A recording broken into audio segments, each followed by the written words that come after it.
Bom dia, boa tarde, boa noite, meus amigos. Muito boa noite, minhas amigas. É com uma imensa felicidade, imensíssima felicidade, que hoje a gente vai estar falando sobre um tema que é de suma importância para a existência de qualquer um, tá?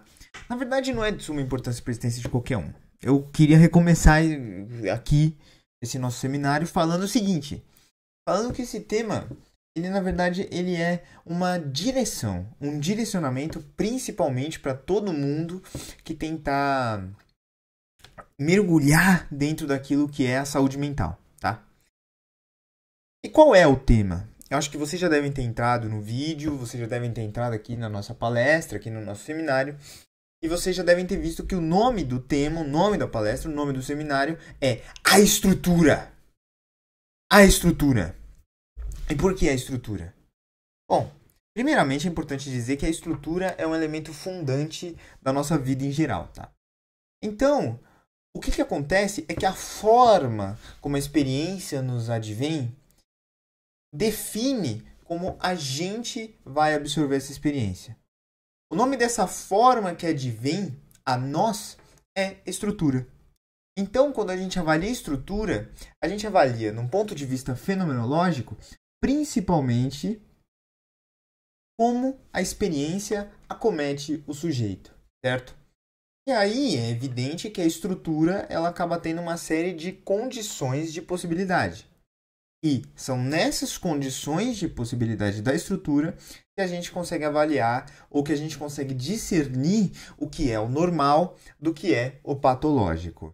Beleza? Então, aqui dentro desse nosso ambiente, a gente está vivendo uma estrutura, cada um de nós está vivendo uma estrutura, e que dentro da estrutura em que cada um de nós está vivendo, existe um elemento, pelo menos eu acredito, de coesão entre cada um de nós. Então, com o perdão da palavra, há uma série de categorias que definem o espaço, que definem o tempo e que definem a nossa alteridade aqui, ou seja, a forma como nós nos relacionamos uns com os outros, que é comum a cada um de nós. Caso não haja essa ortodoxia da concepção da estrutura, o que a gente percebe é a doença, é a patologia, certo? Então, quando a gente for avaliar uma doença mental, a gente precisa primeiramente avaliar como que a estrutura está afetada no sujeito. Beleza? Então não tem como a gente avaliar a doença mental sem quase que necessariamente fazer essa intersecção da filosofia com a psicopatologia. Porque ambas as áreas já estaria ali no Karl Jaspers, texto de 1913, a psicopatologia geral. Não há como você dissociar a experiência vivida, que ela é bastante estudada pela fenomenologia, com aquilo que é a condição mental do sujeito. Não tem como você dissociar. E todas as vezes, todas as vezes que você dissociar essas duas coisas, o que vai acontecer é uma falha hermenêutica, certo? Como assim uma falha hermenêutica, Otávio? Bom, uma falha hermenêutica é uma falha de interpretação, certo? E quando a gente vai conversar sobre pacientes, né? Ou seja, quando a gente vai conversar sobre pessoas em um determinado setting clínico, a gente precisa pensar que esse paciente precisa ser interpretado. Então, a gente tem um determinado sujeito com um conjunto de queixas, com sintomas, e aí a gente precisa dar um jeito de interpretar como esses sintomas estão acometendo o sujeito. A partir dessa interpretação dos sintomas e a partir da inter-relação entre eles, a gente vai chegar naquilo que são as hipóteses diagnósticas, certo? Então, a gente vai observar os sintomas, a gente vai interpretar esses sintomas e a gente vai chegar na famosa hipótese sindrômica, no conjunto de síndromes que os pacientes eles apresentam, né? Isso é o básico de propedêutica. Depois disso, a gente vai correlacionar todas essas síndromes, todos esses acometimentos sintomáticos, essas somatizações, esta coisa que vem do interno para o externo, a gente vai correlacionar qual foi o evento morfológico, ou seja, qual foi o evento anatômico que fez com que o determinado sujeito tivesse esta, aquela outra síndrome, beleza? E quando a gente soma a tudo isso um causador etiológico possível, no qual a gente vai medir com algum tipo de exame, com algum tipo de métrica específica, o que a gente vai ter é justamente ali a famosa hipótese etiológica. Então, dentro de tudo isso, a gente vai elaborando um diagnóstico do paciente, certo? E é assim que se faz diagnóstico, beleza? Só que o que acontece? Você concorda comigo que em cada uma dessas diferentes etapas houve um processamento hermenêutico por parte do sujeito? Como assim? Como assim? Como assim? Calma, cara, calma. Hermenêutica não é tão difícil. É só uma palavra chata, entendeu? Na verdade, não é nem uma palavra chata. Na verdade, é uma palavra desconhecida dentro da nossa língua. E o desconhecimento que a gente tem dessa palavra faz com que a gente pense que a palavra é chata. Mas, enfim. Hermenêutica vem ali do Hermes e tudo mais, a gente não vai adentrar dentro da mitologia grega, não por desconhecimento do lecionador, do palestrante, do Coser, mas sim por um simples fato de economia temporal. Mas enfim, aí o que acontece? A hermenêutica é simplesmente a capacidade que a gente tem de saber, de interpretar um determinado assunto. É porque Hermes era o deus da sabedoria. Legal? Então, cara, quando a gente pensa em hermenêutica, a gente pensa justamente na forma como a gente vai interpretar, britar, como Jean Grodin falaria, britar um determinado conteúdo, beleza? Então, é dentro da hermenêutica dos sintomas que a gente consegue chegar no diagnóstico. E com o diagnóstico, a gente consegue fazer um tratamento, beleza? Então, a medicina é uma ciência hermenêutica. E sendo ela uma ciência hermenêutica, a psicopatologia, que pertence ao escopo da medicina, ela também deve ser uma ciência hermenêutica. Beleza? Beleza? Boa. Então, cara, dentro desta construção hermenêutica daquilo que é a psicopatologia, a gente precisa necessariamente interpretar e entender a estrutura que concebe um determinado sujeito.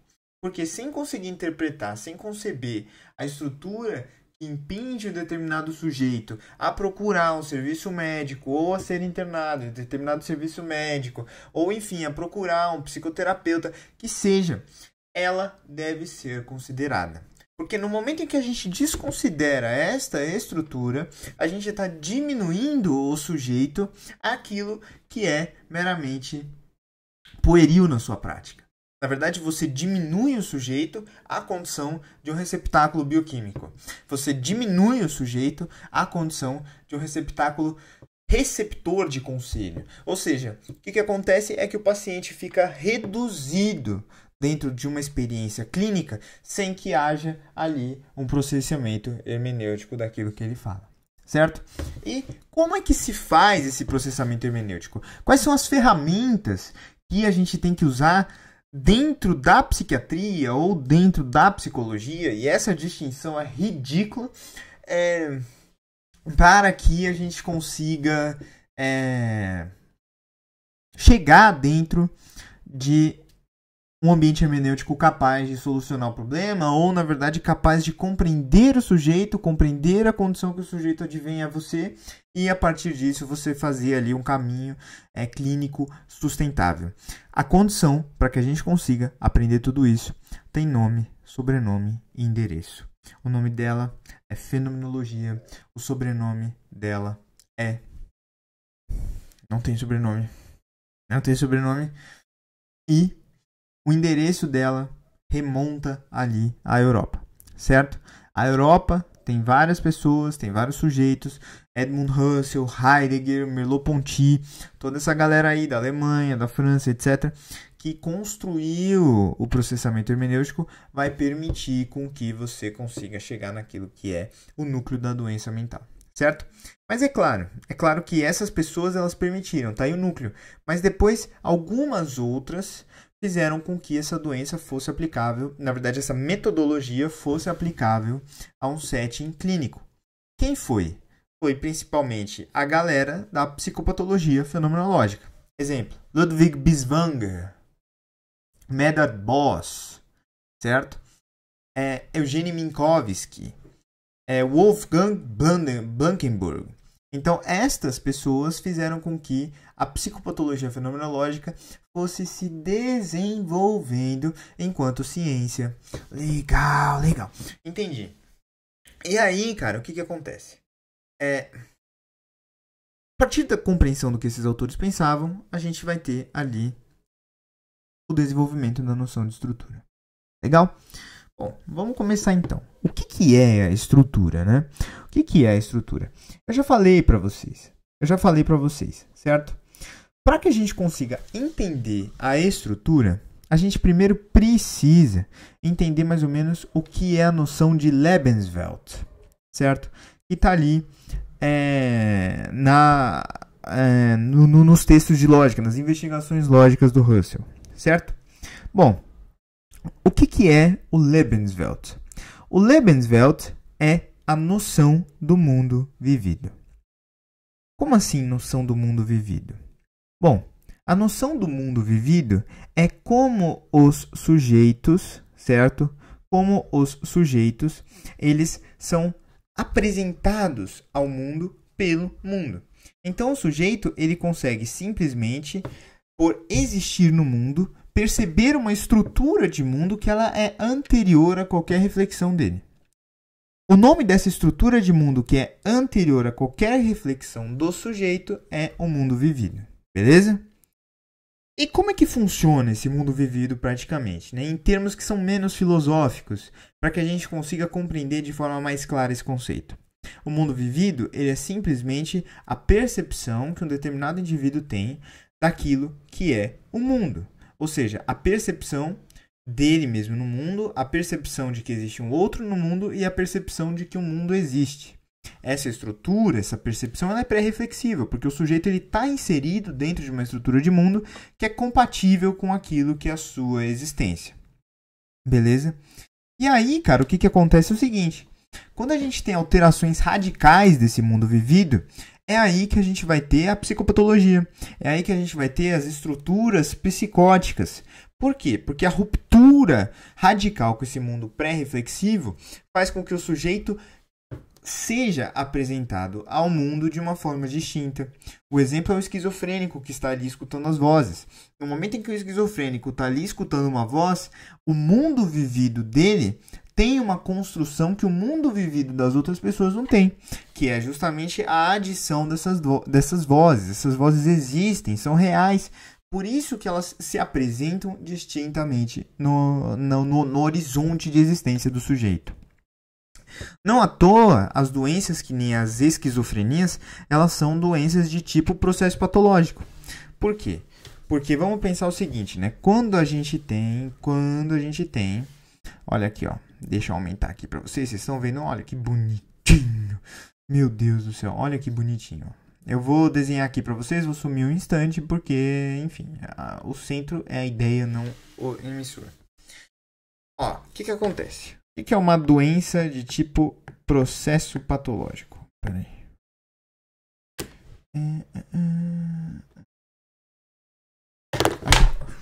Que droga de pedra. Credinho. Vamos lá. Processo patológico. Você pode me dizer aí nos comentários, por favor? O que é um processo patológico? Uma doença de tipo processo patológico é aquela doença que, assim, você vai ter um determinado sujeito que vai ter mais ou menos uma linha normal aqui, certo? E o que seria esta linha normal? Essa linha normal é simplesmente as condições de existência do sujeito em um determinado mundo vivido, que é compartilhado por todas as outras pessoas, e aí, dentro deste mundo vivido que é compartilhado pelas outras pessoas, a gente vai ter que o sujeito, às vezes ele pode ter altos aqui, ele pode estar mais feliz, ele pode estar mais ali hiperbúlico, etc. Outras horas ele pode estar hipobúlico, então ele pode estar ali super chateado e tudo mais. Isso é uma condição normal do sujeito. Isso é uma condição de vida que faz com que o sujeito esteja ali vivendo no mundo, certo? E aí o que acontece, cara? O que acontece? Numa doença, né, do tipo processo patológico, que acontece é o seguinte. Aqui está mais ou menos a saúde do indivíduo. Certo? Aqui está mais ou menos a saúde do indivíduo. Até que, de repente, existe um surto. Certo? É dentro deste surto que a gente vai ver o seguinte. Primeiramente, uma queda dessa linha de normalidade para um nível mais baixo geral de qualidade de vida, que acompanha justamente o aumento da doença que está nessa outra linha, certo? É muito difícil o paciente voltar para cá. Por que isso acontece? Porque simplesmente há uma alteração na percepção que o doente tem, que o paciente tem no mundo. Então, o mundo vivido, ou seja, aquilo que é um mundo autoevidente, tomado como certo, onde tudo faz mais ou menos um sentido, sem uma necessidade de justificação, sem uma necessidade de apreensão. Um mundo que a gente aparece, que você acorda todos os dias e você não pensa por que você está acordado. Você simplesmente acordou e pronto, entendeu? A não ser que você seja um filósofo radical, e mesmo sendo um filósofo radical, o próprio processo anterior que o fez filosofar é um mundo vivido, tá? E aí o que acontece?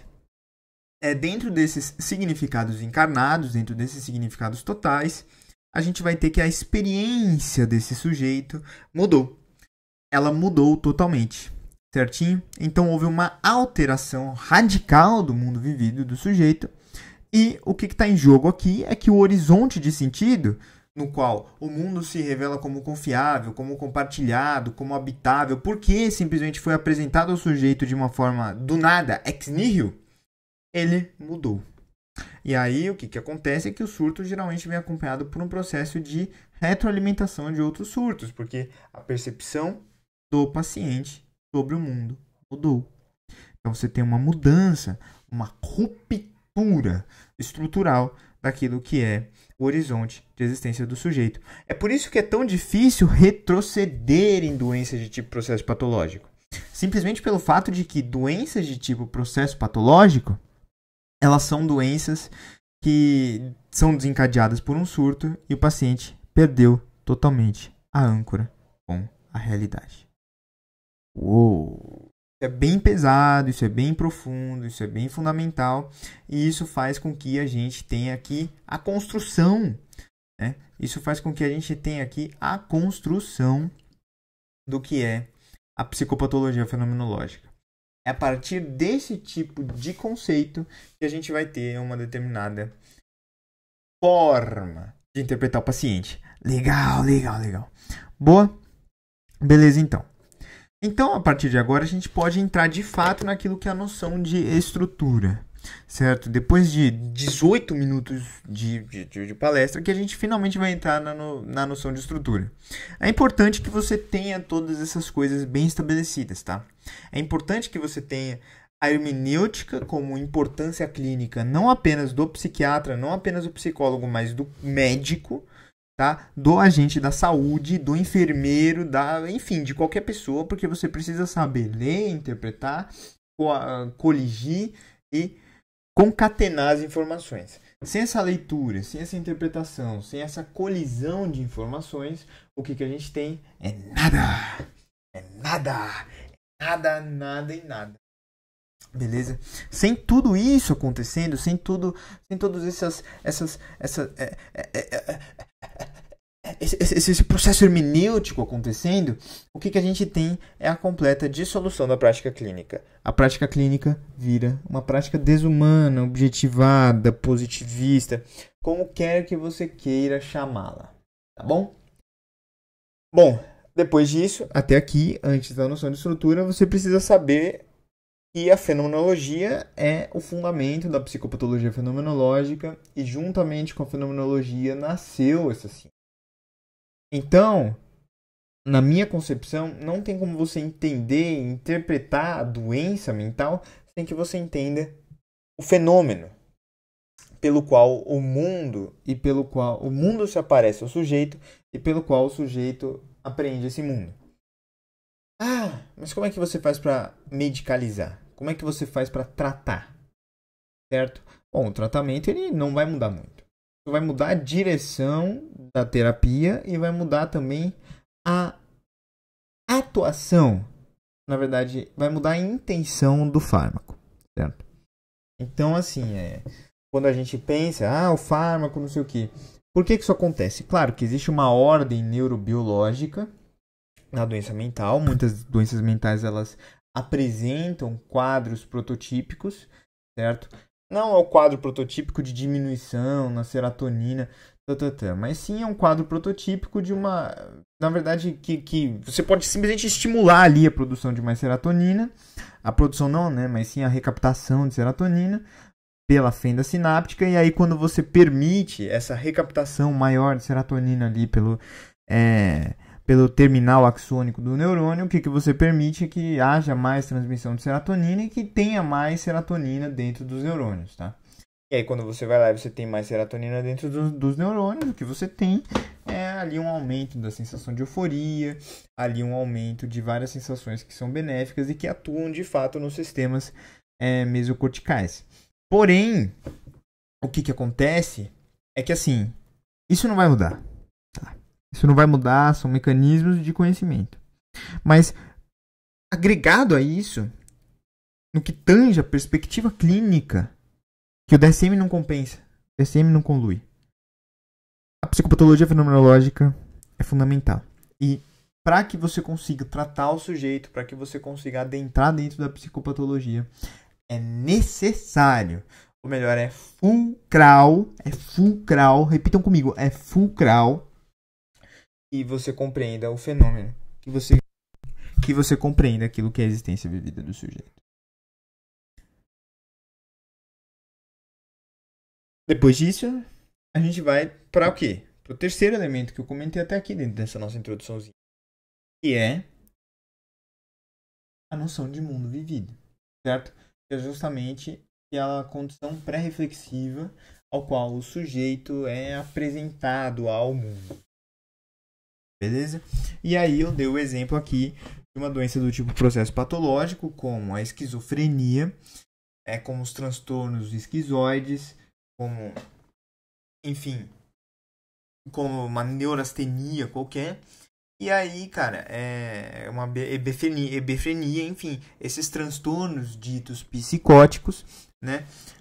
Como justamente uma ruptura, na verdade, uma apresentação de um outro mundo vivido, que ele é totalmente, na verdade, radicalmente diferente daquele que é o mundo vivido compartilhado por todos nós.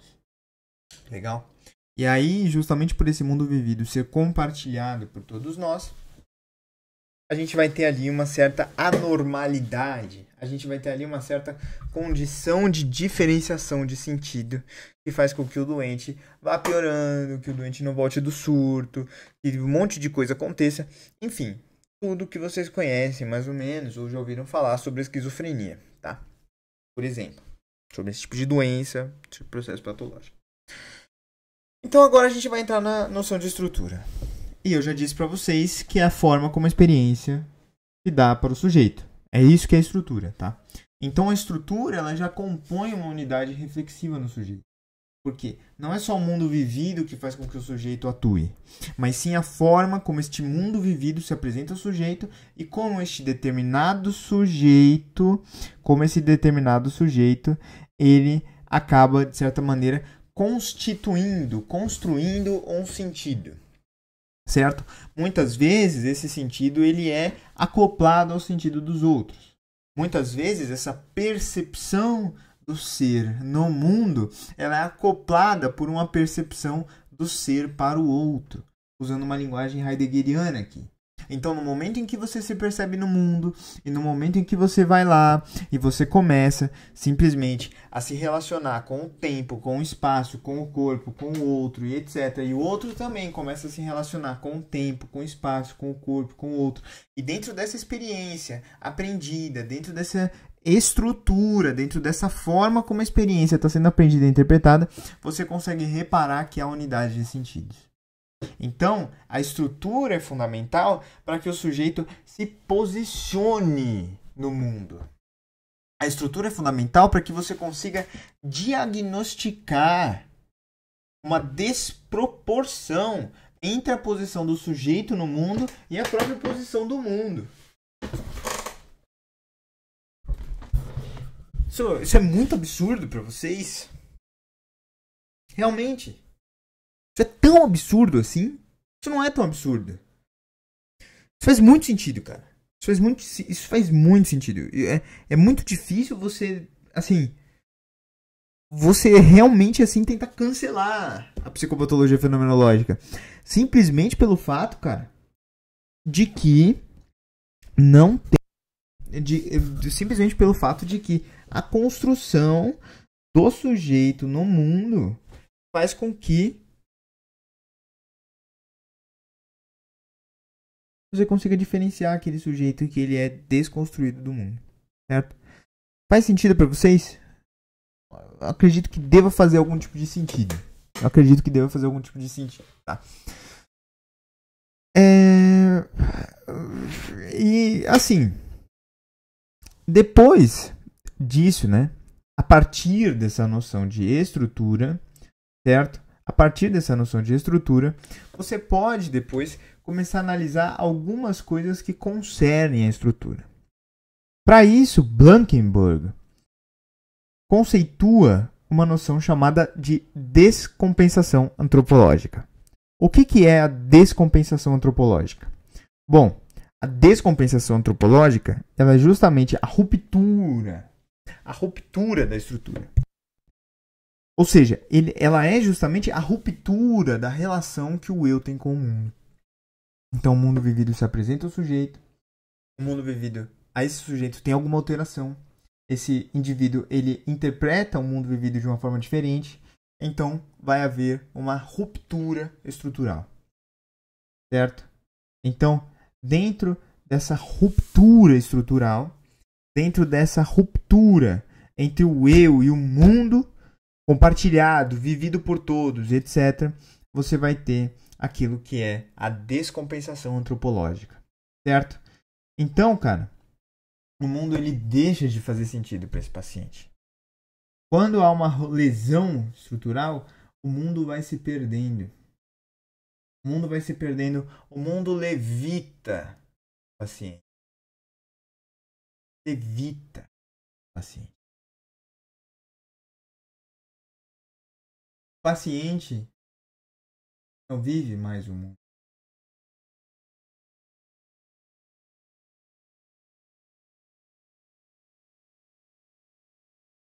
Quem vive o mundo?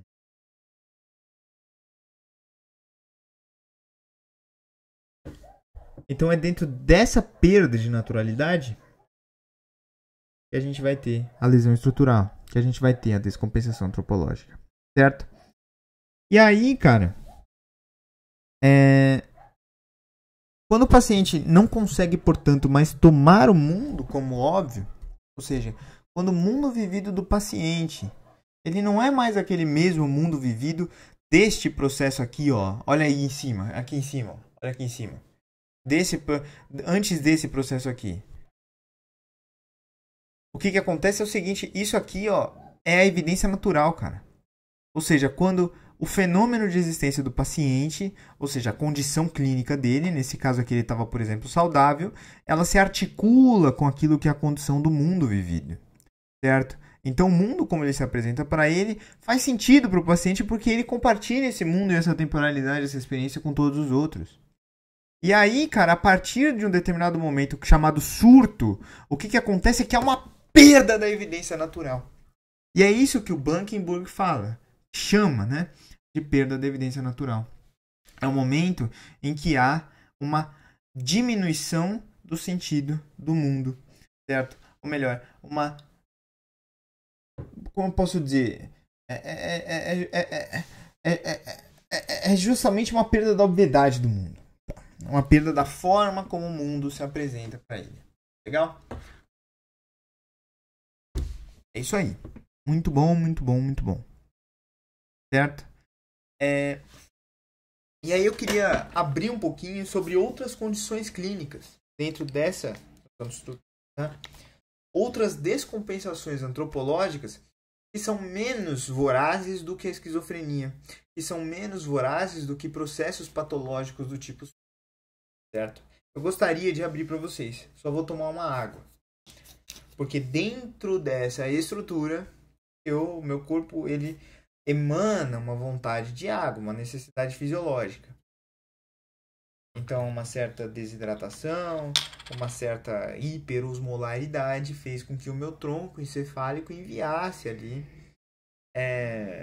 uma mensagem, né? O centro da sede enviasse para o centro da sede um conjunto ali de mensagens. Na verdade é o contrário, né? O rim ele vai lá e ele envia para o centro da sede a mensagem que, sei lá, tem pouco de água do túbulo, né? Não sei.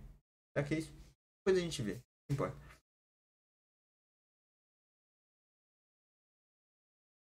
Enfim, houve sede. Houve sede.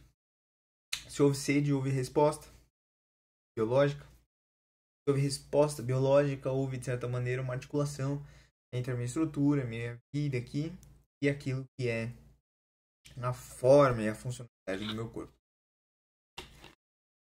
Bom, vamos continuar. Aí, eu vou abrir para vocês aqui alguns outros processos. Vamos lá. Olha só.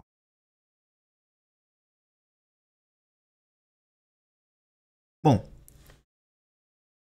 vamos pensar em três diferentes sujeitos. E compartilham uma mesma linha de presença no mundo, tá? Essa linha aqui, essa linha preta é uma linha de presença no mundo. É compartilhada por praticamente todos os sujeitos. Dentro dessa linha de presença no mundo, o que você vai ter é o sujeito A. Oh, caramba. Dentro dessa linha de presença no mundo, o que você vai ter? Deixa eu diminuir e fazer isso direito. Vai, pessoal. A linha aqui. Dentro dessa linha aqui, você vai ter o sujeito A, vai ter o sujeito B, a gente vai ter o sujeito C. Tá. Vamos lá. Bom, o que acontece é o seguinte. O sujeito A ele é um sujeito que tem um perfil mais melancólico. Na verdade, não tem um perfil melancólico. Ele pode ser tipificado como um melancólico. O que acontece? A estrutura dele apresenta uma descompensação antropológica. Por quê? Porque o tempo passado para ele, que está aqui, deflagrado aqui para trás, ó, aqui é o mundo vivido, esse ponto A, B e C. É o mundo compartilhado entre esses três sujeitos, tá?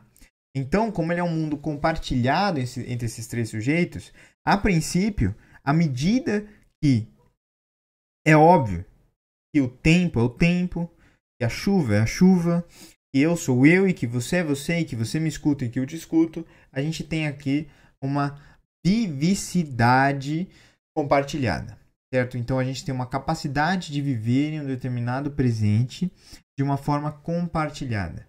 Então a nossa corporeidade, a nossa consciência de mundo, ela é, como eu posso dizer, congruente, tá? Bom, mas para esse sujeito do tipo A aqui, a gente vai ter que a percepção daquilo que é o mundo vivido dele é muito mais tendenciosa para o passado, certo? Então a estrutura dele está descompensada. Então a estrutura de um melancólico, ela apresenta um desbalanço, uma lesão, uma ruptura no momento em que há uma desproporção entre aquilo que ele percebe do que é o tempo passado para o tempo presente. O passado é mais passado para ele. O acontecimento é mais acontecimento para ele. O objeto é mais objeto para ele. E objeto eu não digo o objeto, mas sim eu digo qualquer coisa que emane da cabeça dele que tenha gerado algum tipo de impressão nesta mesma consciência. Então, quando a gente observa um sujeito melancólico, ele é um sujeito sempre com uma estrutura na qual a retroatividade predomina sobre a presentidade. Certo? Ou seja, em outras palavras, o passado, em termos grotescos, o que aconteceu, ou melhor, o que ele perdeu, ou melhor, o que, que desgraça tem acontecido no mundo dele, ou que construção tem acontecido no mundo dele, ou que objeto tem acontecido no mundo dele, faz com que haja ali maior predominância, qualquer que seja esses objetos, faz com que haja uma maior predominância do passado sobre o presente, ou melhor, do objeto sobre o presente. Tá? Depois, a gente pode analisar aqui uma estrutura do tipo ansiosa, né? Do tipo mais fóbica, talvez, enfim. Ou seja, é uma estrutura muito mais adiantada, né? Uma estrutura muito mais correlacionada com o porvir. Então, essa estrutura ela também está lesionada, porque a temporalidade não é a temporalidade compartilhada. Para esse indivíduo, a temporalidade, a estrutura na qual ele está inserido, ela é predominantemente centrada no que vai acontecer. Isso não acontece dentro de uma corporeidade, dentro de um mundo vivido e dentro de uma aliança social normal. A gente não percebe normalmente, e eu preciso que vocês acreditem nisso que eu estou falando, a gente não percebe normalmente que o mundo vai acabar, a gente não percebe normalmente que o que está acontecendo não deveria estar mais acontecendo, a gente não percebe que talvez assim, se eu ver uma ponte alta eu possa cair da ponte, a gente não percebe isso compartilhadamente. Então, a presença, a mundidade, a forma como esse determinado indivíduo B vive, observa o mundo, ou melhor, a forma como ele experiencia o mundo, a estrutura dele está lesionada. Por quê? Porque ele está articulado muito mais para o futuro. Beleza? Interessante, né? Interessante. Depois a gente pode ter também aqui um sujeito que está com alguma lesão estrutural bambeada, né? Ou seja, está com algum tipo de potencial patologia ou com algum tipo de transtorno bipolar, por exemplo. Enfim, qualquer coisa nesse sentido, na qual a estrutura do sujeito, ou seja, a percepção que ele tem sobre determinadas matérias da consciência, elas acabam por fazer ele pender mais para o futuro, mais para o presente, mais para a ação, mais para a inação. Então, é uma estrutura de mundo distinta dessa estrutura do A e do B. Certinho? E são essas lesões estruturais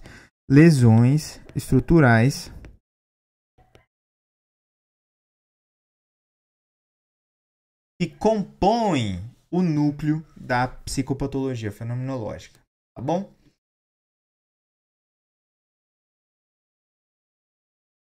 Bom, então, o que a gente vê? Né? O que a gente viu hoje? Que a noção de estrutura é fundamental para que a gente consiga entender o sujeito psicopatológico. Que a noção de estrutura é fundamental para que a gente consiga compreender o sujeito. E mais do que isso, a psicopatologia é também uma antropologia e também uma filosofia. Não tem como você desarticular estes campos teóricos da psicopatologia, porque a compreensão de determinadas abstrações que a própria capacidade cerebral promove é o que define, o que diferencia as experiências do doente. E são essas experiências do doente e as lesões estruturais que se formam em torno delas que são concernentes à prática clínica. Então, quando você for observar a noção de estrutura, né, você tem que sempre buscar